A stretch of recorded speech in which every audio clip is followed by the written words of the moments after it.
आदाब। बेबाक मुंसिफ में मैं हूं आपके साथ मिर्जा शाकिर अली बेग।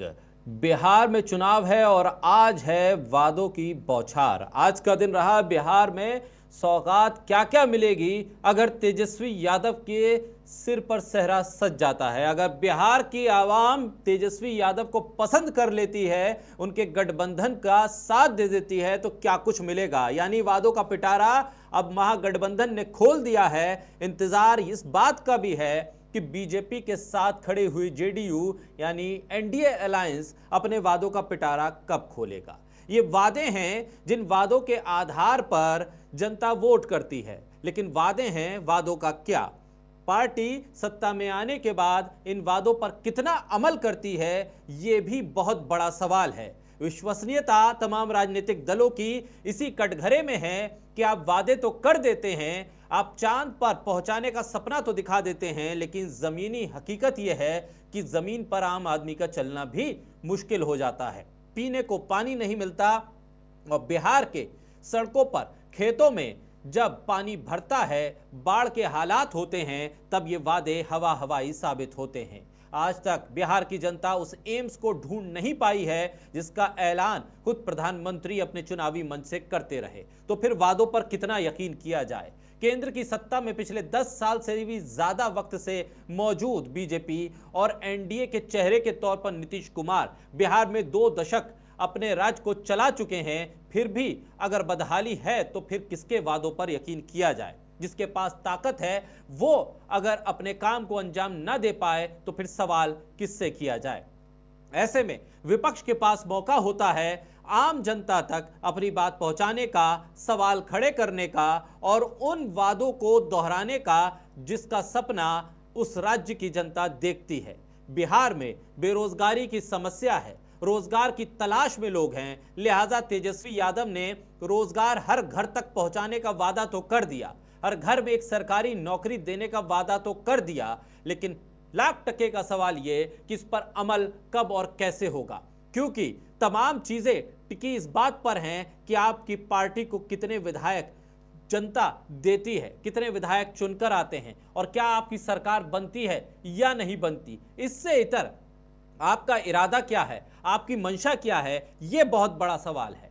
यह सबसे अहम चीज है, क्योंकि पार्टी जीते या हारे, आपका अपने राज्य के प्रति, आपके राज्य के प्रति जो जनता है उसके प्रति क्या विजन है। आपका विजन क्या है। क्या आप सिर्फ धर्म की राजनीति करके अपने वोटों को बढ़ाना चाहते हैं, अपनी सीटों को बढ़ाना चाहते हैं, या फिर उन लोगों तक किसी तरह का विकास पहुंचे, सड़क पहुंचे, रोजगार पहुंचे और उस रोजगार की तलाश में वो राज्य दर राज्य भटके नहीं, ट्रेन में जानवरों की तरह ठुसकर वापस अपने राज्य आने के लिए लंबी कतारों में ना लगें। इसकी भी जवाबदेही तय होनी चाहिए।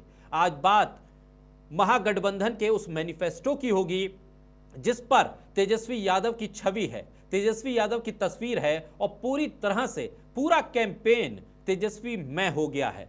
तो किस तरह से बीजेपी इसका काउंटर करेगी और कब लाएगी बीजेपी अपना मैनिफेस्टो, कब अपना पिटारा खोलेगी, क्योंकि पिटारे में है क्या, यह सबसे बड़ा सवाल होगा। आज हमारे साथ मेहमान जुड़ेंगे तमाम राजनीतिक दलों से। इस वक्त हमारे साथ बीजेपी से राहुल आनंद साहब हमारे साथ जुड़ रहे हैं और कांग्रेस से हमारे साथ हैं निखिल कुमार साहब। आप दोनों का स्वागत है आज की इस अहम चर्चा में। सबसे पहले राहुल जी, आपका रुख करूंगा। राहुल आनंद साहब, तेजस्वी यादव ने तो बता दिया उनका विजन क्या है, उनका विजन क्या है, उनकी पार्टी करने क्या वाली है। महागठबंधन ने चेहरा भी बता दिया, मैनिफेस्टो भी रख दिया और बिहार की जनता से कह दिया कि इस मैनिफेस्टो पर आप हमें वोट दीजिए। बीजेपी आखिर इतनी देर क्यों कर रही है। सबसे परिपक्व राजनीति करने वाली पार्टी अपने आप को कहती है बीजेपी, और 24/7 चुनाव के लिए तैयार रहने वाली पार्टी का मैनिफेस्टो अभी तक नहीं आ पाया। विपक्ष यहां तो बाजी मार गया।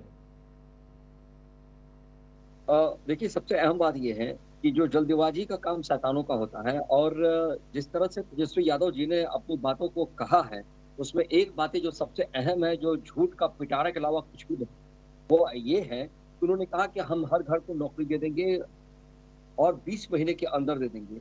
यानी कि वो संभव ही नहीं है। पहला ही मैनिफेस्टो में सबसे बड़ी झूठी बात तेजस्वी यादव जी ने कह दिया। इसका मतलब साफ है कि ये जो हताशा और निराशा का जो बयान दे रहे थे, उस बयान को अगर देखा जाए तो तेजस्वी यादव जी के पास अब कुछ विकल्प ही नहीं बचा है, झूठ बोलने के अलावा। देखिए ये बड़ा ही हमारे कांग्रेस के साथी प्रवक्ता भी बैठे हैं, उनसे भी अगर पूछ लिया जाए तो शायद वो जवाब नहीं दे पाएँगे कि क्या ये संभव है 2 करोड़ 80 लाख परिवारों को नौकरी दे देना बिहार के अंदर, वो भी सरकारी।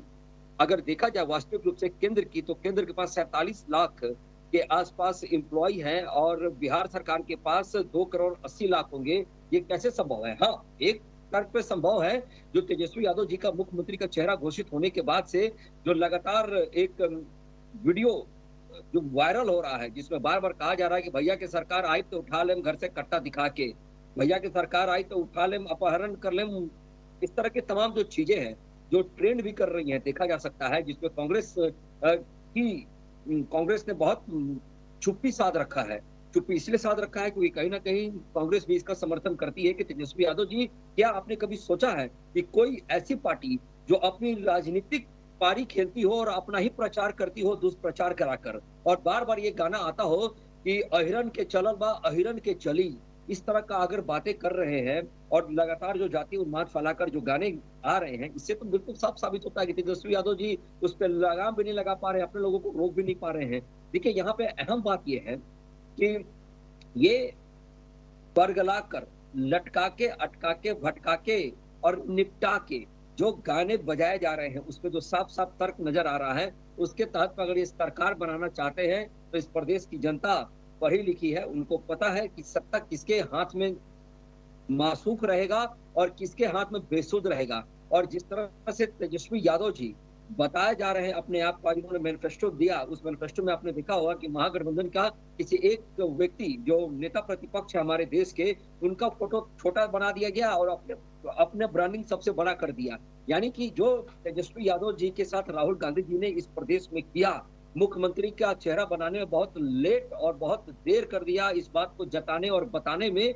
उसके लिए आज तेजस्वी यादव जी ने मैनिफेस्टो का जो अपना फोटो बनाया है, उसपे सबसे बड़ी तस्वीर अपने दी है, अपनी ही ब्रांडिंग ज्यादा कराई है। यानी एक बात और मैं आपको कह दूं, पहला झूठ तो वहां एक्सपोज हो गया, दूसरा सबसे महत्वपूर्ण झूठ ये बातें कह रहे हैं कि हम बहुत सारी फैक्ट्रियां लगा देंगे, अब तक कोई एक सुई की फैक्ट्री नहीं लगी। तो मैं पूछना चाहूंगा, हमारे शायद आज की चर्चा में महागठबंधन की तरफ से भी कोई होता तो आज उनसे जवाब लिया जा सकता था, क्योंकि कांग्रेस के विषय में तो एक बात है कि उनको पीछे ही लटक के चलना है, अटक के चलना है, भटक के चलना है। तो कांग्रेस को लेकर बहुत ज्यादा सीरियस पॉलिटिक्स बिहार के अंदर नहीं होता है। हाँ, आरजेडी के सामने हमारी लड़ाई बिल्कुल है, आमने सामने की लड़ाई होती है हमारी। अगर देखा जाए, जो तेजस्वी यादव जी ने कहा कंपनियों को लेकर फैक्ट्रियों लगाने की बात कही, वो किस तरह का फैक्ट्री लगाएंगे? क्या वो कट्टा उद्योग लगाएंगे, लोगों को कट्टा बेचने का कला सिखाएंगे, कट्टा से लोगों को अपहरण करने का उद्योग लगाएंगे ताकि हर घर में नौकरी दी जा सके, और उसका सेटलमेंट मुख्यमंत्री आवास से किया जाएगा, जो पूर्व में भी अगर देखा जाए इतिहास के पन्नों को पलटकर, तो इनके पिताजी के शासनकाल में मुख्यमंत्री आवास से सेटलमेंट हुआ करता था। राहुल जी देखिए पीछे जाएंगे तो पीछे चलते चले जाइए, आपकी मर्जी है, लेकिन बात यह है कि बिहार में आने वाली तारीख में चुनाव है, आने वाली तारीख में नतीजे आएंगे और आने वाली तारीखों में ही सरकार बनेगी। पिछले तारीखों में क्या हुआ शायद अब उससे इतना लेना देना नहीं। 20 साल नीतीश कुमार के चेहरे के साथ बीजेपी उनके साथ लगी रही, हालांकि आप राष्ट्रीय पार्टी होने हैं, कांग्रेस की भी स्थिति यही है, वो आरजेडी के साथ हैं, आप जेडीयू के साथ हैं। ऐसे में सवाल यह कि अगर तेजस्वी यादव ने कोई वादा किया है तो उस वादे पर आपको आपत्ति सिर्फ इस बात पे है कि उसका खर्चा कहां से आएगा, या आपत्ति इस बात पर है कि नौकरी देने का वादा आपने क्यों किया? बिहार में लालू यादव के रहते रेल फैक्ट्रियां कितनी लगी, इसका भी आकलन है, और किस तरह से बिहार में बिहार की तरफ से केंद्रीय मंत्री होते हैं लेकिन जो इन्वेस्टमेंट है उनके मंत्रालय का वो खुद उस बिहार में नहीं आ पाता। इसको कैसे काउंटर करेंगे आप? देखिए, बहुत अच्छी प्रश्न आपने पूछा है मुझसे। मैं आपको एक बात बता दूं जो सबसे अहम है। देखिए, जो इंडस्ट्रियों की जो इंडस्ट्री लगाने की और जो इन्वेस्टमेंट लाने की जो बातें की जाती है, तो अभी जो समिट हुआ था उस पर देखा जाए तो लगभग 3800 कंपनियों ने अपनी मर्जी को बताया था, जिसमें से लगभग पहला अगर जो आधिकारिक रूप से जो घोषणा की जाती है और उसको जो आदेश दिया जाते हैं सरकार की तरफ से, वो लगभग 1200 कंपनियों जिन्होंने इंटरेस्ट शो किया था उसको दिया जा चुका है। दूसरी सबसे महत्वपूर्ण बात ये है कि बिहार जैसे प्रदेश की अगर हम बात करें तो छोटे किसानों से जमीन लेना आसान काम नहीं होता है, क्योंकि सरकार उसको मुआवजा देती है और एक लैंड बैंक बनाने की जो योजना चलाई जा रही थी, जिसमें हमारे सरकार ने इस बात को घोषणा किया था कि 10,000 एकड़ जमीन का हम लैंड बैंक बनाएंगे उद्योग लगाने के लिए, जिसमें से लगभग 3,000 लैंड बैंक को लिया जा चुका है। एक मैं आपको याद दिला दूं कि 2010 का मामला है, ये 2010 का मामला है। कांग्रेस के साथी प्रवक्ता हमारे साथ बैठे हैं, उनसे भी ये जवाब होना चाहिए, सवाल होना चाहिए जिसका वो जवाब दे सकते हैं, माकूल रूप से दे सकते हैं कि उनके शासनकाल में जो भागलपुर का जो आज ये बहुत तेजी से विरोध कर रहे हैं, प्रखर रूप से विरोध कर रहे हैं, ये योजना उनके शासनकाल का है। और उन्होंने जब कंपनियों से इस बात का भरोसा दिलाने का प्रयास किया था कि आप आइए हमारे पास फैक्ट्रियां लगाइए, हम आपको योजनाओं में सम्मिलित करेंगे और इसके बदले में आपको सब्सिडी देंगे। लेकिन दुर्भाग्य की बात यह है कि सरकारी कंपनियों ने भी इंटरेस्ट नहीं जताया बिहार के प्रति, और इस तरह से सरकार की व्यवस्था थी उस समय में। और 2014 में जब नरेंद्र मोदी जी आए, उसके बाद भरोसे का जो सेतु है वो जब बना, तब जाकर आज अडानी को 1 रुपए में जो जमीन देने की जो बात की जा रही है, जिसका ये दुष्प्रचार कर रहे हैं और अंबानी को एक तरफ से विलन बनाने का प्रयास किया जा रहा है। जबकि शायद हमारे जो साथी प्रवक्ता है उनकी पार्टी की भी अगर बात करें तो उनके शासनकाल की बात करें तो रेड कारपेट बिछाकर अंबानी अडानी को वेलकम किया जाता है और हमारे बिहार में विलन बनाने का प्रयास किया जाता है। यहाँ तक सवाल उठता है इन्वेस्टमेंट लाने का, तो नरेंद्र मोदी जी ने बहुत पहले ही इस बात को स्पष्ट कर दिया है। और साथ करके आपने ओपनिंग कमेंट में एक बहुत अच्छी बात कही थी, मैं उसकी सराहना करता हूँ। आपने कहा कि बिहार में बाढ़ ग्रसित होता है। पूर्व की सरकारों ने बाढ़ को लेकर कभी चर्चा ही नहीं की थी। इस बार अगर देखा जाए, आपको मैं याद दिला दूं वो संदर्भ कि जब लोकसभा के अंदर जब बिल आया था, बजट आया था, तो उस समय हमारे विपक्ष के जितने दल थे वो सभी इसी बात पे चर्चा करते नजर आए थे कि सब चीज बिहार को दे दिया, सारा बिहार को दे दिया, क्यों बिहार को दे दिया। और आज यही साथी लोग हमारे बोलते हैं कि बिहार को कुछ नहीं मिला। उसमें बाढ़ ग्रसित क्षेत्र के लिए भी योजनाएं थी, जिसमें नेपाल को भी प्रोत्साहन देने की बात की गई थी। दूसरी कि जो नदियों को जोड़कर जो गाद निकालने की जो बातें की गई थी, जो परत दर परत उसमें लेयर हटता जाएगा। और मैं आपको भरोसे के साथ बताता हूं कि विपक्ष सिर्फ चक्कर में पड़ा है और प्रेस कॉन्फ्रेंस करने में पड़ा है। सरकार एनडीए की बनने जा रही है और भारी बहुमत से बनेगी, फिर हम सामने बैठेंगे और इस पर चर्चाएं करेंगे। ठीक है राहुल जी, अब निखिल कुमार साहब के पास मैं जाऊंगा। निखिल जी, जो ये मैनिफेस्टो आया है पूरा तेजस्वी में है, तस्वीर भी तेजस्वी यादव की है और सेंट्रल लीडरशिप की तरफ से आपके वरिष्ठ प्रवक्ता वहां मौजूद थे। मैनिफेस्टो आया, किस तरह से इसका आकलन आप लोग कर रहे हैं? क्या उम्मीदें हैं आपको इस मैनिफेस्टो से? और जो बीजेपी का ऑब्जेक्शन है, नौकरियां कहां से लाएंगे, इसको कैसे काउंटर करेंगे? देखिए, चेहरा तो एक ही होगा, मुख्यमंत्री कोई एक ही बनेगा और इनके यहाँ हो सकता है कि 2-4-5 मुख्यमंत्री का चलन हो और संभावना है कि नीतीश कुमार को, ये लोग तो पहले से मना अमित शाह जी कर चुके हैं, तो स्वाभाविक रूप से मुख्यमंत्री का चेहरा नीतीश कुमार तो नहीं है, इतना तो तय है।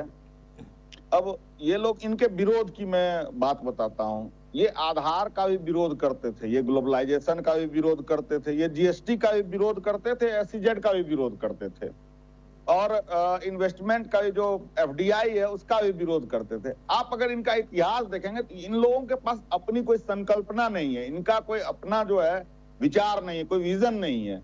इनका विजन बस टेलीविजन है और आके पिछले कई सारे चीजों को गलतियां होंगी, सरकारें चली हैं तो गलतियां होंगी, इस बात को हम स्वीकार करने में कहीं पीछे नहीं हटते हैं। कमियां रही तभी तो हम सरकार से बाहर हैं। लेकिन इनकी जो मंशा है वो ऑब्जेक्शन करना, गलतफहमी फैलाना, झूठ फैलाना, भ्रम फैलाना, घृणा फैलाना, यही इनकी मंशा रही है। इन्होंने जो शुरुआत किया, इन्होंने अपने लिए एक भी विजन की बात नहीं की। पूरे जो बातें रही वो पूरी की पूरी बातें तेजस्वी यादव के प्रति जो है नफरत फैलाने पे रही, राहुल गांधी के प्रति नफरत, कांग्रेस के प्रति नफरत फैलाने की रही। बात जब अडानी अंबानी की ये लोग करते हैं तो हमने निश्चित रूप से सभी जो भी जितने उद्योगपति थे उनको अगर रेड कारपेट दिया तो उसका पूरे देश को लाभ मिला, यहाँ पर रोजगार सृजित हुआ।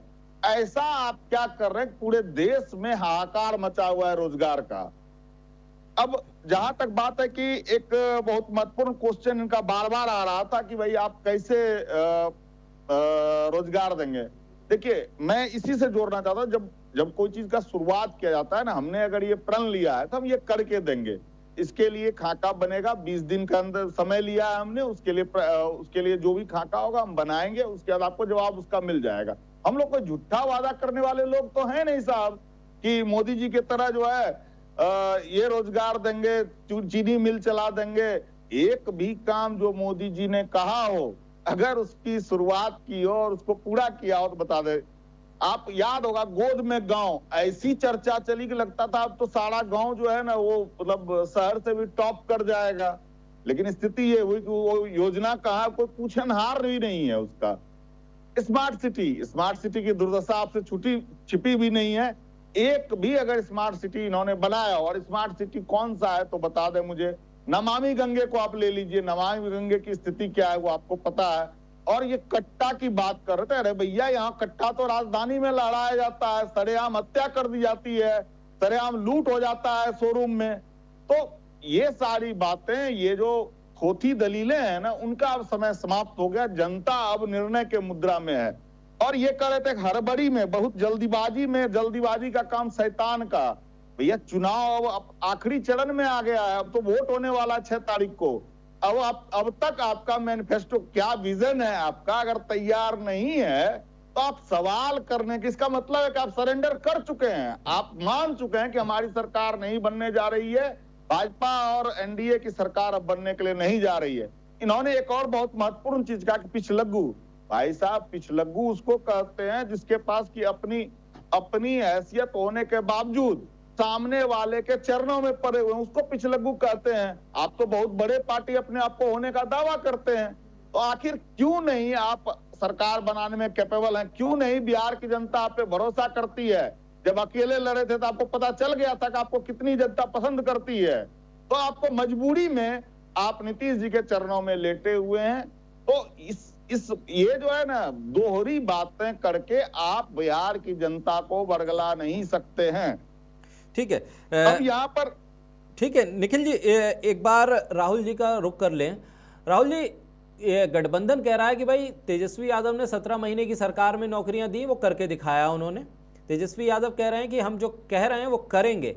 जब प्रधानमंत्री रील को रोजगार कह सकते हैं तो हम लोगों को ये रोजगार क्यों नहीं दे सकते जो सरकार के पास है, तमाम विभाग सरकार के पास है। सरकार की मंशा पर ये सवाल होता है कि वो रोजगार किस तरह से सृजित करे, किस तरह से उसे एग्जीक्यूट करे और कैसे लोगों तक उस रोजगार को पहुंचाए। तेजस्वी यादव कह रहे हैं कि 17 महीने में हमने जो करके दिखाया, हमने जातिगत जनगणना करवा दी, हमने टीचर्स की भर्ती करवा दी, अब हम पे भरोसा कीजिए, हम देंगे रोजगार। और इसी भरोसे के आगे वो कहते हैं कि अब वोट दीजिए तो सरकार हमारी बन जाएगी, तब हम ये करके दिखाएंगे। इसमें आपत्ति किस बात पर है? आप लोग अपना मैनिफेस्टो, जैसी खबर है कि 30 तारीख को लेकर आ रहे हैं, तो क्या उसमें रोजगार को लेकर कोई स्पेशल सेक्शन बनाया जाएगा? रोजगार को लेकर आप लोग क्या करने जा रहे हैं अपने मैनिफेस्टो में? क्या उसकी मोटा मोटी कोई रूपरेखा बनी है जिसकी जानकारी आप दे सकते हो? जी, जाहिर तौर पे हमने 2020 के भी चुनाव में इस बात का संकल्प लिया था कि 50 लाख लोगों को स्वरोजगार से जोड़ेंगे, यानी कि 12 लाख लोगों को सरकारी नौकरी और 38 लाख लोगों को स्वरोजगार से जोड़ने की हमने कल्पना की थी, जिसको हमने तय समय के अंदर पूर्ण किया है। आपको एक मैं प्रसंग याद दिला देना चाहता हूँ। हमारे साथी प्रवक्ता निखिल जी भी बैठे हैं, काफी अच्छा अंदाज में बोलते हैं, उनका मैं काफी सम्मान भी करता हूँ। लेकिन उन्हीं को मैं याद दिला दूं कि तेजस्वी यादव जी ने जब सरकार बनी थी तो उसके बाद एक इंटरव्यू दिया था, उसमें लोग जब उनसे पूछ रहे थे यार भैया वो कलम कहाँ गया जो कहे थे कि पहले कैबिनेट में नौकरी दे देंगे, तो बाद में वो इरिटेट होकर उन्होंने कहा था कि भैया मुख्यमंत्री हम थोड़ी ना है, हम तो कहे थे कि जब मुख्यमंत्री बनेंगे तब देंगे, मुख्यमंत्री को देना है ना। यानी कि ये तो बिल्कुल स्पष्ट होता है कि मुख्यमंत्री ने इस बात की घोषणा की थी और मुख्यमंत्री ने ही कहा था कि हम रोजगार देंगे। और मैं आपको बात बता दूं, हमारे जब भी साथ में बैठते हैं, आरजेडी के साथी प्रवक्ता बैठते हैं, तो उस वक्त इस बात को कहते हैं कि बेरोजगारी है, बेरोजगारी है, बेरोजगारी है, लगातार बोलते हैं। तो जब रोजगार मिला 17 महीने में उनके शासनकाल में, यानी रोजगार नहीं मिला, तभी तो बेरोजगारी है जिसकी बातें करते हैं। और जब 22-23 की आंकड़े उठा के देख लिया जाए, मैं आपको यकीनन आपको याद दिला दूं कि उस समय जब ये सत्ता में थे तो लगभग डबल डिजिट में 17% बेरोजगारी दर था, और जब हम सत्ता में आए तो उसको सिंगल डिजिट में लेकर आए। ये हमारी यूएसपी रही है। और जहां तक सवाल उठता है कि अभी भी, इसके पहले भी सरकार ने इस बात को स्पष्ट किया है और मुख्यमंत्री ने भी कहा है कि कि अगर हमारी सरकार अब बनती है, हमारी सरकार जब बनेगी तो हम 1 लाख, माफ कीजिएगा, 1 करोड़ लोगों को स्वरोजगार से जोड़ेंगे। तो ये जो हमने कहा है बिहार के अंदर स्वरोजगार देने की बातें, तो ये निश्चित रूप से ये सही है और इसके पीछे हमने अपना रोड मैप भी लगा दिया है। अगर आप बात करें बिहार के अंदर, तो पहले सिर्फ और सिर्फ 1 एयरपोर्ट हुआ करता था, आज 4 एयरपोर्ट है। साथ ही साथ अगर बात करें कनेक्टिविटी की, तो आज कनेक्टिविटी बहुत बेहतरीन हो गई है, शानदार हो गई है, जबरदस्त तरीके से हो गया है। और क्या वहाँ लोगों को रोजगार सृजन नहीं हुआ होगा? बात करते हैं चंपारण से, राहुल गांधी जी बुलेट से घूम रहे थे और तेजस्वी यादव भी साथ में घूम रहे थे। अगर बात करते हैं तो उस बुलेट की जब यात्रा निकली थी, तो शायद इस चीज को भूल गए कि वहाँ पे कई सारे कंपनियां लगे हैं, वहाँ मदर डेयरी लगी है, जो दिल्ली की बेस्ट कंपनी है उसका मदर डेयरी लगा हुआ है, वहाँ पे फूड प्रोसेसिंग यूनिट लगा है। उससे थोड़ा सा आगे बढ़ते जहाँ इनकी यात्रा गई थी, मुजफ्फरपुर शाही लीची के लिए फेमस माना जाता है, देश विदेश में जाता है। यहाँ तक कि प्रधानमंत्री जी और राष्ट्रपति को भी इसकी शाही लीचियां भेजी जाती है। तो वहाँ पे लीची प्रोसेसिंग यूनिट की बात होनी चाहिए। आप थोड़ा सा आगे बढ़िए, वैशाली, जहाँ इनकी यात्रा थी, पटना से जस्ट कनेक्टेड था, वहाँ पे भी तमाम ऐसी चीजें थी जो फैक्ट्रियां लगी है। वहाँ पे ब्रिटानिया है, पैप्सिको है, गोदरेज एग्रोवेट कर है, साथ ही साथ सिपेट है। यही नहीं, अगर बात करें वहाँ पे, तो केला प्रोसेसिंग यूनिट की बात है और बजाबते वहाँ पे इंडस्ट्रियल यूनिट तैयार की गई है, उसको बेहतरीन कनेक्टिविटी दिया गया है, राघोपुर को जोड़ा गया है पटना से लगातार। तो ऐसे तमाम चीजें हैं जहाँ पे विकास की योजनाएं बहुत प्रबल तरीके से दी गई है। और मैं आपको एक बात की और यकीन दिला दूं कि आरजेडी हो या महागठबंधन हो, एक बात बिल्कुल स्पष्ट है, उसमें यही है कि उनका जो यूएसपी है वो गाने के दरमियान नजर आ गया है। सरकार में आने के पहले क्या ऐसे प्रेरणा देकर वो सरकार बनाने की इच्छा रखते हैं? क्या ऐसी प्रेरणा देकर वो लोगों के बीच में वोट मांगने जाते हैं? ऐसे हमारे बड़े भाई अरुण जी भी यहाँ पे उपस्थित हैं, उन्हीं से ये बात पूछ लिया जाए कि जो गाना आजकल चल रहा है कि उठा लेम घर से कट्टा दिखा के ऐरन के चलल बा ऐरन के चली, क्या इसका ये समर्थन करते हैं? इस तरह के वाक्य का, इस तरह का गाने का वो समर्थन करते हैं? ठीक है, अरुण कुमार जी आरजेडी से हमारे साथ जुड़ गए हैं, बहुत स्वागत है अरुण कुमार जी। और जैसा कि राहुल आनंद जी कह रहे हैं कि भाई वो गाना अगर आपने सुना हो तो बता दीजिए क्या है वो गाना, उन्हें तो पूरा याद है बकायदा। तो इस गाने को लेकर जो उनकी शंका है, आशंका है, जो दुविधा है, उसको पहले दुरुस्त कीजिए और फिर बताइए कि जो ये तेजस्वी यादव के फोटो के साथ पूरा मैनिफेस्टो आया है और इस मैनिफेस्टो में जो जो वादे हैं कैसे पूरा करेंगे? रोजगार को जो लेकर आपने वादा किया है, बीजेपी कह रही है ये सब हवा हवाई है, हो ही नहीं सकता, नामुमकिन है ये।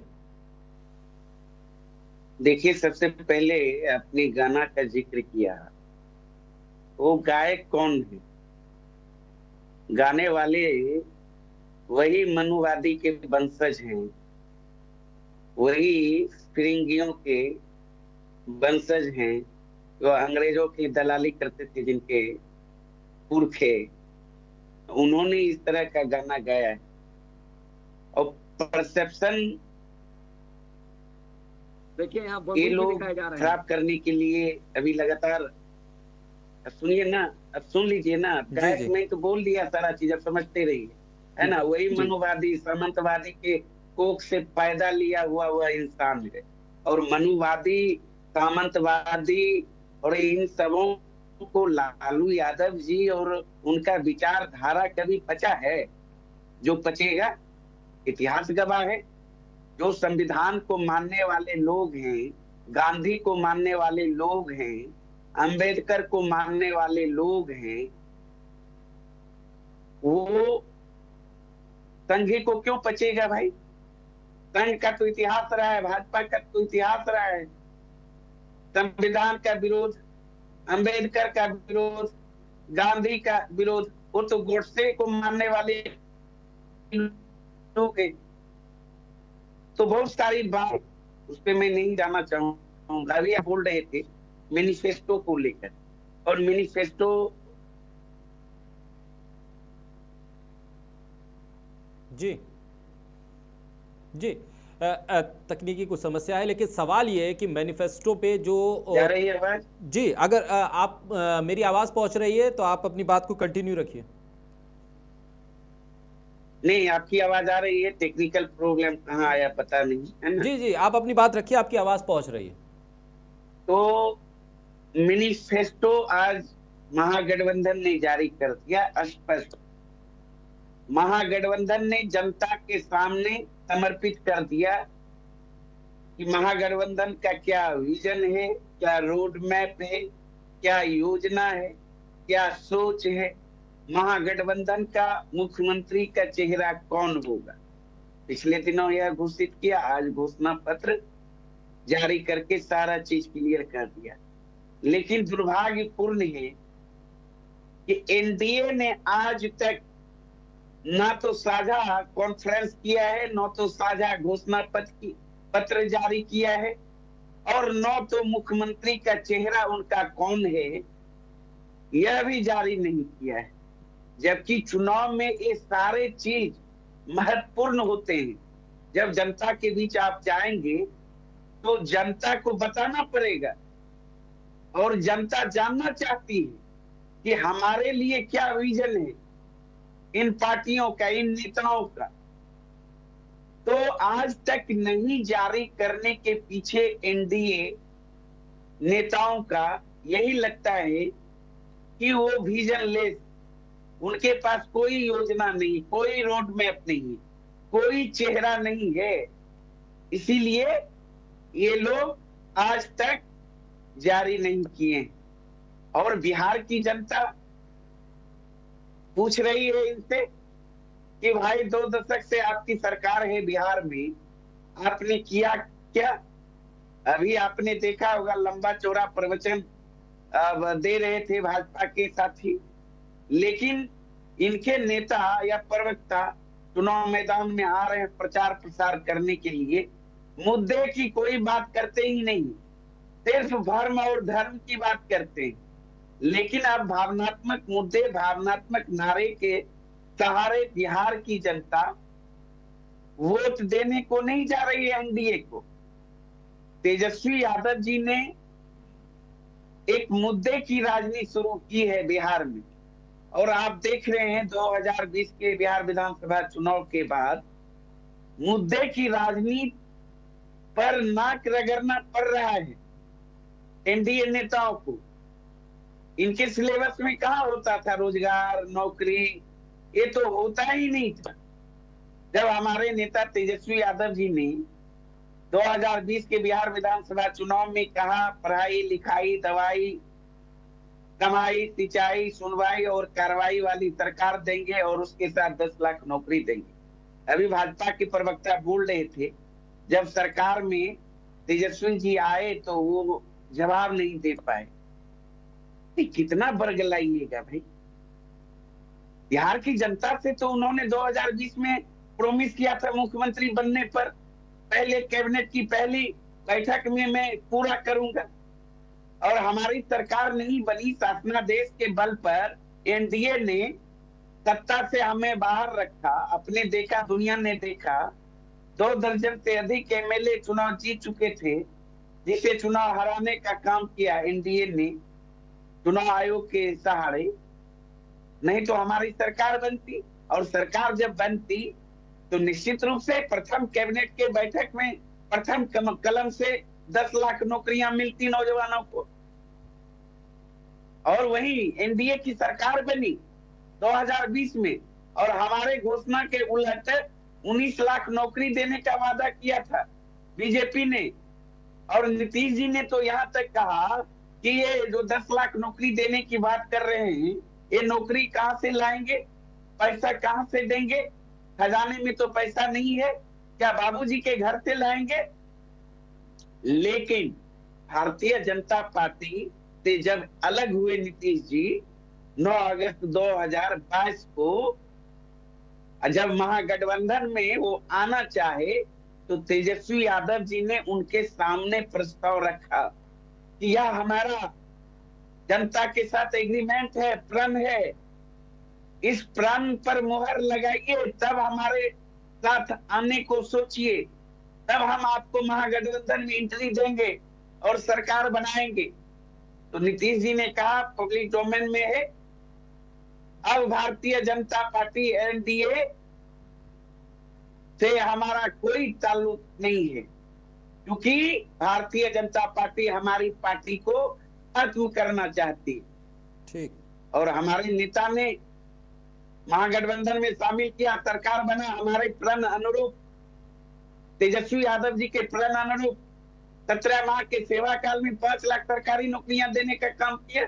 यही भाजपा के नेता नियोजित शिक्षकों को कहा करते थे जब वह सड़क पर उतरते थे कि हमें राजकर्मी का दर्जा मिलनी चाहिए, तो भाजपा के शीर्ष नेता कहते थे भगवान भी धरती पर आ जाएंगे लेकिन नियोजित शिक्षकों को राजकर्मी का दर्जा नहीं मिलेगा। आपको पता होगा 17 माह के सेवा काल में तेजस्वी यादव जी के प्रण अनुरूप 4 लाख से अधिक नियोजित शिक्षकों को राजकर्मी का दर्जा दिया गया, जाति आधारित गणना करवाया गया। उसके उपरांत दलितों के लिए, पिछड़ों के लिए, अति पिछड़ों के लिए, आदिवासियों के लिए आरक्षण का सीमा बढ़ाकर 65% करने का काम किया।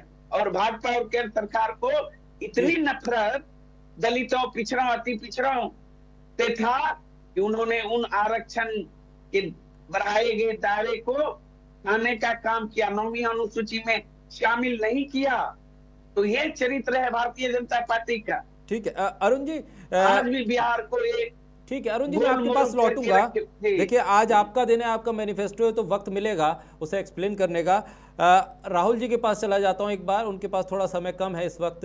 राहुल जी क्या कहेंगे रिजर्वेशन को लेकर जो बात कही जा रही है और जो आरोप आप पे लग रहे हैं, साथ ही मैनिफेस्टो में क्या कुछ आपको अच्छा पॉइंट लगा जिसे आप समझ सकते हैं कि भाई ये बिहार के लिए अच्छा है? क्योंकि रोजगार के मुद्दे पर आरजेडी के अपने तर्क हैं और आपके अपने तर्क हैं, लेकिन इन तर्कों के बीच में बिहार की जनता ये भी देख रही है कि भाई पिछले 20 सालों से बीजेपी और नीतीश कुमार कभी आर कभी पार एक साथ चलते हुए दिखते हैं।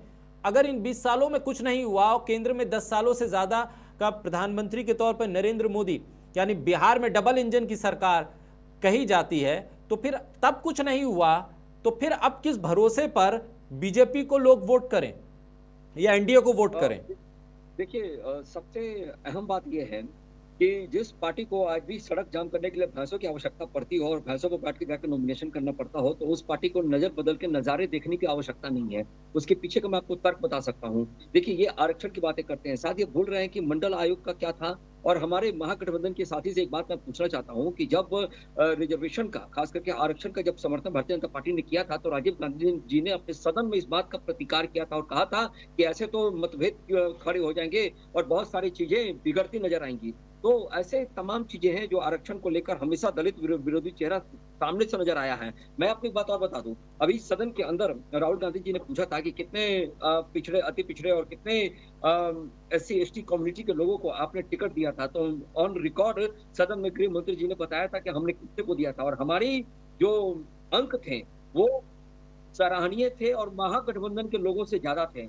यानी कि एक वक्त था जब यूपीए बना था और आज एक वक्त है जब इंडिया अलायंस के लोग हैं। देखिए ये बिल्कुल स्पष्ट है कि ये चाहे कुछ भी कह लें, लेकिन इनके दावों में उतनी ही खामी नजर आएगी, क्योंकि इनकी जो पृष्ठभूमि है वो जहां से निकल कर आती है, जो धारा बह रही है, वो धारा जहां से बन रही है वो वहीं से गंदी हो चुकी है, मैली हो चुकी है। और जहां तक भारतीय जनता पार्टी एनडीए का कार्यकाल का सवाल है, तो 2005 के बाद से उठाकर देख लीजिए बिहार के अंदर लगातार योजनाओं का क्रियान्वयन हुआ है। ऐसे तमाम ऐसे योजनाएं हैं जो हमने स्वीकृति दी है, चाहे वो महिला को मुख्य धारा से जोड़ने की बात की जाए। ये महिला विरोधी लोग हैं। 2005 में जब नीतीश जी की सरकार आई थी तो महिलाओं को घर से निकालकर आपको पंचायत से निकालकर जिला में और जिला से निकालकर हमने हर जगह उनको प्रतिनिधित्व करने का मौका दिया है। और ये सभी लोग कट कॉपी पेस्ट वाले लोग हैं जो भारतीय जनता पार्टी और एनडीए को रोकने के लिए ये तमाम ऐसे अटकलें लगा रहे हैं। लेकिन ये इनके पास ना तेवर है ना ही इनके पास क्लेवर है, क्योंकि सबसे जो वास्तविक से जो जुड़ी बातें हैं वो यही है कि एनडीए के शासनकाल में जो भरोसा है वो लोगों का जुड़ा है। हमने तब भी कहा था और 2 करोड़ स्वरोजगार की बातें प्रधानमंत्री जी ने कहा था और लगातार हम दे रहे हैं। एमएसएमई के तहत आप देख लीजिए कि बिहार के अंदर ही अगर आप बात करते हैं तो स्टार्टअप की बात में तो लगभग 1500 के आसपास स्टार्टअप बिहार के अंदर खड़े हो चुके हैं। और जब नोटबंदी करके आपने एमएसएमई का भट्टा बैठाया, उसमें रोजगार अगर सृजन होते रहता तो आज के डेट में ये बदहाली आती ही नहीं। आप लोग मतलब कितना दबंगई से झूठ बोलते हैं। और जहां रोजगार और ये की बात कर रही थी, मोदी जी तो आए थे, इसी वादे पे तो आए थे। और क्या किया उन्होंने? आज पूरे देश में स्थिति जो है भयावह हो गई है। युवा आज के डेट में सड़कों पर आ रहे हैं। इसके लिए जिम्मेवार कहीं ना कहीं मोदी जी और उनके नीति की सरकार है। बिहार में तो स्थिति भयावह है ही। ठीक है, अब मेरी बात जरा सुन लीजिए, अब मेरी बात सुन लीजिए। देखिए क्या है ना कि हमारा विपक्ष ना नोकिया फोन की तरह हो गया है, वो आज तक अपडेट नहीं कर पाया है। इसलिए नहीं कर पाया है क्योंकि नोकिया के अपडेट आपको होने की जरूरत थी। आप वही हैं। इन्होंने राहुल जी मैंने आपको 2-3 सवाल, मनरेगा का आपने 20 सदन में मजाक उड़ाया था। वही मनरेगा जब कोविड काल आया तो आपके लिए रामबाण का काम किया। आप भूल जाते हैं हमारी एक एक नीतियां देश के लिए, जनता के लिए काम आती हैं। आपकी जो नीतियां होती है इतनी बेकार होती है कि उनको आपको वापस लेना पड़ता है। आप उस पर काम नहीं कर पाते हैं। आपका अगर आपने पूरे 11 साल के कार्यकाल में अगर एक जो है सरकारी संयंत्र आपने बनाया हो, एक भी PSU स्थापित किया हो, तो आप बता दो उसका नाम यहाँ पर डिबेट पे। ठीक है राहुल जी, एक का नाम बता दीजिए। सुनिए, मैं आपको बता रहा हूँ, सुनिए मेरी बात। ये कह रहे हैं MSME की बातें कर रहे थे, शायद ये भूल गए कि 2016 का मुद्दा उठाकर 2024 पार कर गए और तीसरी बार सरकार बन गई। अगर सच में उस समय योजनाएं फ्लॉप कर गई थी तो फिर आज हमारा देश चौथी GDP कैसे लेकर आ गया है? आज हम चौथी और सबसे बड़ी अर्थव्यवस्था क्यों हो रहे हैं और तीसरे में कैसे आ गए? यानी कि हमने सबको काम दिया। इन्होंने मनरेगा की बात की थी, जो राहुल गांधी जी सही से नहीं बोल पाते थे। वो एक लूट की योजनाएं थी जिसमें लूट कांड हुआ करता था। मोदी जी ने उसको क्रियान्वयन किया, उसमें लोगों को रोजगार देने की व्यवस्था बनाई। ये फर्क है हमारा।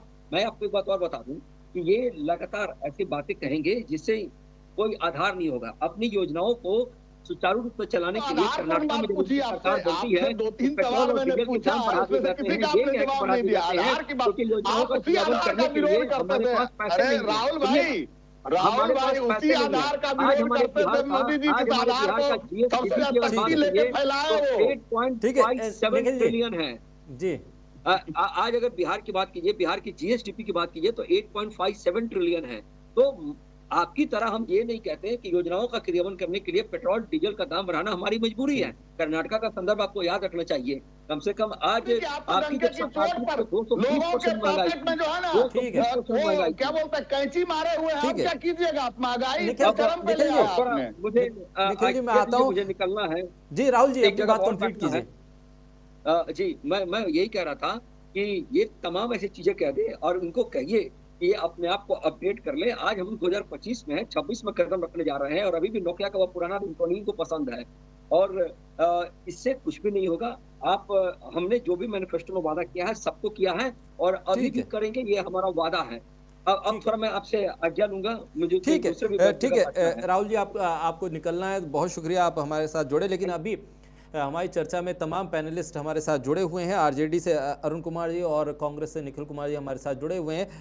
निखिल जी, कांग्रेस इस मैनिफेस्टो को किस तरह से एनालाइज कर रही है? ये सवाल इसलिए मैं पूछ रहा हूं क्योंकि ये लग रहा है कि कांग्रेस की लीडरशिप ने, टॉप लीडरशिप ने इस पूरे बिहार के चुनाव को, बिहार की लोकल लीडरशिप और बिहार की लीडरशिप जो RJD की है, तेजस्वी यादव की है, उनको समर्पित कर दिया। मतलब उनके हवाले वो पूरा कैंपेन रखा है।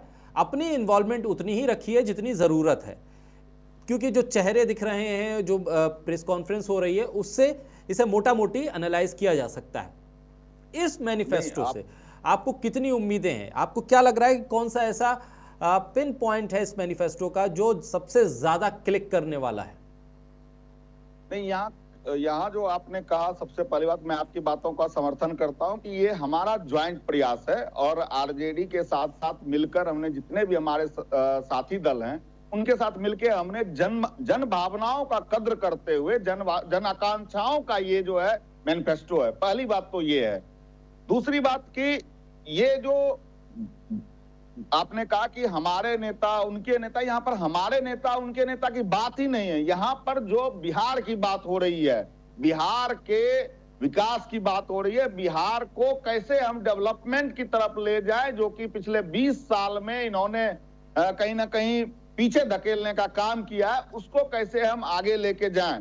कैसे युवा जो कि हमारे बाहर पढ़ने के लिए मजबूर हैं, बाहर नौकरी करने के लिए मजबूर हैं, बाहर मजदूरी करने के लिए मजबूर हैं, उनको यहाँ पर लाया जाए। यहाँ पर हॉस्पिटल की व्यवस्था हो, यहाँ पर रोजगार की व्यवस्था हो, यहाँ पर हर तरह की जो सुख सुविधाएं हैं, जो हमारे पास संस्थानें बंद पड़ी हैं या संस्थाएं नहीं खुल पा रही हैं, जो कमियां रही हैं उस कमियों को दुरुस्त करते हुए हम पुनः जो है राज्य को एक गुलदस्ता के रूप में तैयार करें। जैसा मैं आपको कुछ चीजें बताता हूं, जैसे हमारी नीयत की आपने बात की, हमारी नीयत है कि ज्यादा से ज्यादा लोग जो सरकारी तंत्र से अगर जुड़ते हैं तो उनको अस्थायी एक जो होता है ना संबल मिलेगा कि भाई हम जो है सरकार के लोग हैं, हम जो है हिस्सेदारी उनको महसूस होगी कि हम भी उसके हिस्सा हैं जो सरकार चल रही है। जैसे आपको बता दूं कि यूनिवर्सिटी खोलने 2000 एकड़ में यूनिवर्सिटी खोलने की बात हमने की, छात्रों के लिए लैपटॉप देने की बात की, छात्रों के लिए, युवाओं को नौकरी,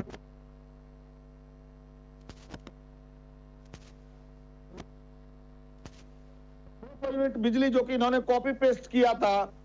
आपको ब्याज यहाँ पर एक बहुत बड़ी समस्या है, माइक्रो फाइनेंस जो है एक बहुत बड़ी समस्या बनकर उभरी है, जो कि कहीं ना कहीं हर एक आदमी, हर एक गरीब को प्रभावित कर रहा है और उसके जेब से जो है ना जो लेता है उससे 2 गुना 3 गुना उसको भुगतान करना पड़ रहा है। इस साहूकारी के विरुद्ध जो अंग्रेजों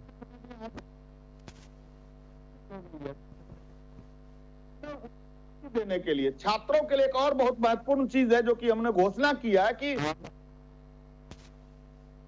ये लोग तो एग्जामिनेशन फी लेके एग्जामिनेशन रद्द कर देते हैं, बार बार चोरी करवा देते हैं, पेपर लीक करवा देते हैं। तो शिक्षकों के लिए जो है वो ये 70 किलोमीटर के दायरे में उनको जॉब दिया जाएगा। तो ये सारी नई चीजें हैं जो कि कहीं ना कहीं पूरे देश, पूरे बिहार एक मॉडल बनने के लिए तैयार है। महिलाओं को बस में सरकारी बसों में फ्री बस सर्विस देने जा रहे हैं हम लोग। तो इस तरह की जो व्यवस्थाएं की जा रही है वो व्यवस्थाएं जो है कहीं ना कहीं हम लोग जो पूरे बिहार की आवाम है उसको संबल देने का काम करेगी और सब लोग जब मिलकर प्रयास करेंगे। यहाँ पर क्या है कि आप देखेंगे जितनी भी योजना है सब कहीं ना कहीं जो है कनेक्ट करती है एक दूसरे को, और कनेक्टिव जब प्रयास होगा, एक रूप प्रयास होगा तो उससे हमारा विकास होगा और बिहार जो है आगे की तरफ बढ़ेगा। अरुण कुमार जी, मैनिफेस्टो में सुरक्षा के लिहाज से खासतौर पर महिलाओं की सुरक्षा, व्यापारियों की सुरक्षा, जिस तरह से तमाम घटनाएं हाल के दिनों में हुई, क्या कुछ है कि आम बिहारी जो व्यापार कर रहा है, जो महिलाएं हैं, वो अपने आप को सुरक्षित महसूस करे, उस कदम को आगे बढ़ाते हुए उस दिशा में आपकी आने वाली सरकार अगर आती है तो क्या कदम उठाएगी, उसको किस तरह से इस मैनिफेस्टो में जगह दी गई है? देखिए, अगर आप विस्तार से देखेंगे, मैनिफेस्टो का अध्ययन करेंगे तो आपको सारे सवालों का जवाब मिल जाएगा। मुख्य रूप से 25 बिंदु पर फोकस किया गया जो महत्वपूर्ण है, जो आम आवाम से जुड़ा हुआ ये सवाल, उन सारे सवालों का उन 25 बिंदुओं में समाधान। और हमारे नेता तेजस्वी यादव जी ने लगातार कहा है किसी भी कीमत पे क्राइम से समझौता नहीं किया जाएगा। तेजस्वी यादव जी ने तो डंके के चोट पे कहा है, अपने परछाई को भी वो बकसने को तैयार नहीं होंगे। क्राइम हो, करप्शन हो, इस पर तो सवाल ही पैदा नहीं होता है। और जिस तरीके से आज का जो घोषणा पत्र है देखेंगे, प्रण पत्र तेजस्वी यादव जी का, वो प्रण जो है दिल से लिया गया प्रण। और हमारे नेता तेजस्वी यादव जी ने कहा है इसके लिए प्राण को भी जो है लगाना पड़ेगा अंतिम दम तक, तो लगा देंगे, लेकिन वो प्रण जमीन पर हम उतारेंगे। और जैसा कि आपको पता है, बिहार के लोगों को भी यह पता है कि तेजस्वी यादव जी उम्र के भले कच्चे लेकिन जुबान के पक्के, वादे के पक्के, जो कहते हैं वो करते हैं। आपने देखा ही 2020 के बिहार विधानसभा चुनाव में उन्होंने जो कहा था, सरकार नहीं बनी उनके नेतृत्व में, गठबंधन का साथी रहते हुए भी 17 माह के सेवा काल में अपने करीब सारे प्रण को पूरा करने का प्रयास किया, जिसमें 5 लाख सरकारी नौकरियां, पहले भी हमने कहा आपको, और लालू जी के शासन काल के बाद पहली बार 17 माह के सेवा काल में ही बीपीएससी के माध्यम से शिक्षकों की नियुक्ति हुई, वो भी तेजस्वी यादव जी के संकल्प के कारण। 60 दिन के अंदर 2,17,000 बीपीएससी के माध्यम से शिक्षकों की नियुक्ति की गई, जो गांधी मैदान रैली के लिए जाना जाता था। और तेजस्वी यादव जी के संकल्प के कारण नियुक्ति पत्र वितरण करने के लिए जाना लगा। तो ये है तेजस्वी यादव जी। तो इसलिए कथनी करनी में कहीं कोई अंतर नहीं है। अंतर तो एनडीए के लोगों में है, कहते कुछ है करते कुछ है। आप देखिए ना 2014 का मैनिफेस्टो देख लीजिए, लोकसभा के चुनाव में नरेंद्र मोदी जी ने क्या कहा था, प्रत्येक वर्ष 2 करोड़ नौकरी देंगे। आज 11 साल हुआ, 22 करोड़ नौकरी का हिसाब दे नहीं रहे हैं, चुनाव मैदान में आ रहे हैं, प्रत्येक दिन भाषण दे रहे हैं, विदेशों से काला धन लाने की बात कही। देश की जनता, बिहार की जनता जानना चाहती है आपने कितना काला धन लाया। प्रत्येक नागरिक के खाते में 15-15 लाख रुपया देने की बात कही थी, आज तक नहीं मिला। किसानों की आय 2022 तक 2 गुनी करने की बात कही थी, आज तक नहीं हुआ। कई वादे किए, सारे के सारे वादे जुमले साबित हुए। वहीं बिहार की जनता से उन्होंने कहा था बिहार को विशेष राज्य का दर्जा देंगे, विशेष पैकेज देंगे, बंद पड़ी चीनी मिल चालू करेंगे, आज तक नहीं करने का काम किया। पटना यूनिवर्सिटी को सेंट्रल यूनिवर्सिटी का दर्जा देने की बात कही थी, लेकिन आज तक नहीं दिया। तो ये हालात है। 2 दशक में आप देखेंगे जी। हम अपनी बातों को समाप्त करेंगे, थोड़ा सा समय दे दीजिए जी। और सबसे ज्यादा ये लॉ एंड ऑर्डर पर बोलेंगे, कुछ नहीं बोलने के लिए इनके पास कोई उपलब्धियां नहीं। 2000 में जो बोलते थे चुनाव में वही बात इस बार भी बोलेंगे। 2005 में जो बोलते थे वही बोल रहे हैं, 10 में यही बात बोलते थे, 2015 में यही बात बोलते थे। सबसे ज्यादा मन ग्रंथ बातें ये लोग करते हैं।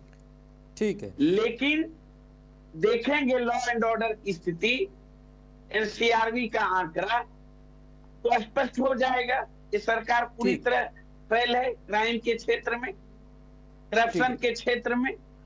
अरुण जी, तो ये कहने की जरूरत नहीं। ठीक, अरुण जी थोड़ा सा रोकना पड़ेगा क्योंकि हम पार्टी से अनिल कुमार जी हमारे साथ इस वक्त जुड़े हैं और डिबेट का समय भी अब थोड़ा सा कम रह गया है। अनिल जी, आज जो मैनिफेस्टो महागठबंधन का जारी हुआ है, तेजस्वी यादव के जो वादे हैं, जो प्रण हैं, आप किस नजरिए से देख रहे हैं? आपको क्या ये मैनिफेस्टो अगर सरकार बनती है तो सफलता पूर्वक उसका क्रियान्वयन होता हुआ दिख रहा है? किस तरह से देखेंगे इस मैनिफेस्टो को आप? देखिए ना, हमारा ये कहना है कि नीतीश कुमार जी के शासन काल को छोड़ दे तो उससे पहले लालू प्रसाद यादव जी की सरकार थी। उन्होंने बिहार को किस तरह चलाया है वो जग जाहिर है, ठीक है। और इतनी सारी समस्याओं से जनता को जूझना पड़ा था, वो हमें बताने की जरूरत नहीं है, इतिहास में जाने की जरूरत नहीं है, वो सब जानते हैं।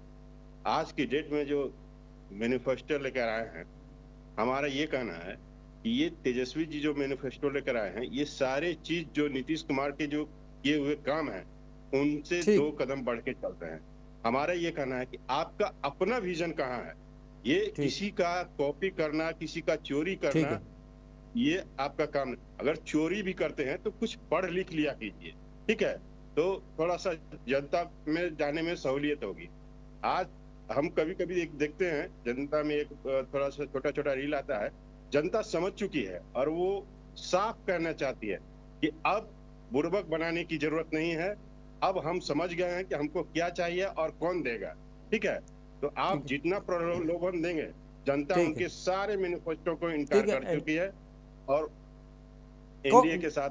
जी निखिल जी, ये हम पार्टी की तरफ से और बीजेपी की तरफ से कहा जा रहा है कॉपी पेस्ट मैनिफेस्टो है, क्या इसमें तर्क आपको दिख रहा है? वजह क्या दिख रही है? क्योंकि अब बीजेपी का एनडीए गठबंधन का भी मैनिफेस्टो आने वाला है, उसको भी लोग पढ़ेंगे, उस पर भी चर्चा होगी। अब हम पार्टी के लोग अगर तर्क की बात करें तो उससे बड़ा कुतर्क क्या होगा? जिनको कि खुद सेटिस्फाइड नहीं है और कितने सेटिस्फाइड हैं, दबाव में बेचारे काम करते हैं, उनके उनके बातों का क्या कहा जाए। बेसिकली वो रील्स देख के अपना एक ये बनाए हुए हैं, तो रील्स पे बिहार नहीं चलता है सर। बिहार जो है ना, गांव देहात यहाँ के जो लोग हैं उनसे चलता है, रील्स पे बिहार नहीं चलता है। इस बात का आपको भान रहना चाहिए। रील्स उद्योग नहीं बना है।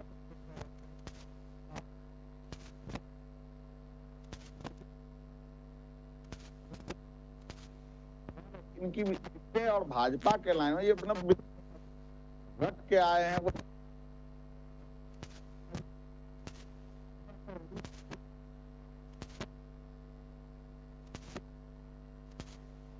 होंगे युवा, वो 38 साल के हो गए, अब उनको आज काम नहीं मिला है, वो सवाल कर रहे हैं। ये सवाल हमारा नहीं है, ये जनमानस से आया हुआ सवाल है। हम उसको उसका कहीं ना कहीं जो है सॉल्यूशन देने का प्रयास कर रहे हैं। सवाल आपके 100 हो सकते हैं, हमको सारे सवाल स्वीकार हैं। आप सत्ता में बैठ के आप नहीं कर पाए, हम पार्टी का देखिए कि क्या दुर्भाग्य है। उनको ठगा भाजपा वालों ने भी, ठगा नीतीश कुमार ने भी। नीतीश कुमार ने तो मुख्यमंत्री बनाया, फिर उनको हटा दिया। क्यों हटाया उनको खुद पता नहीं है, उसी के विरोध में इन्होंने पार्टी बनाया था। तो सवाल यहाँ पर क्या है कि इनसे पूछिए, क्या रोजगार देना गलत है? क्या महिला थाना खोलना गलत है? मुख्यमंत्री बनाया, उन्होंने हमें ठगा कहाँ से? उन्होंने तो हमको और ऊपर बढ़ाया। मंत्री को अगर मंत्री बनाना, ऊंची जगह दी, तो हम उनको ठगा हुआ कैसे कह सकते हैं? उन्होंने हमारे बिहार में हमको उन्होंने एक मंत्री पद से जगह बढ़ाकर मुख्यमंत्री बनाया, ठीक है, जदयू में विलय कर देते तब। क्यों हम विलय क्यों करें? हमारी अपनी पार्टी है, हमारी अपनी पहचान है, इसमें विलय करने वाली कौन सी बात हो गई? वो पहचान जो है उनकी, हमारी अपनी भी मुख्यमंत्री जदयू ने मैंने बताया कि जीतन राम मांझी जी अपने 34 निर्णयों के वजह से जाने जाते हैं। वो आम पार्टी ने बनाए उन्होंने, तो अपने 34 निर्णयों की वजह से जाने जाते हैं ना कि आज के तारीख में भी आपको 5-6 सीट देके निपटा दिया लोग। नहीं ठीक है, वो हमको पूरे बिहार को जीतना है, हमको पूरे बिहार को जीतना है। उसमें अगर हमको नहीं भी मिलती तो हमने कहा कि हमने सहयोग किया, हम सहयोग करेंगे। हमने तो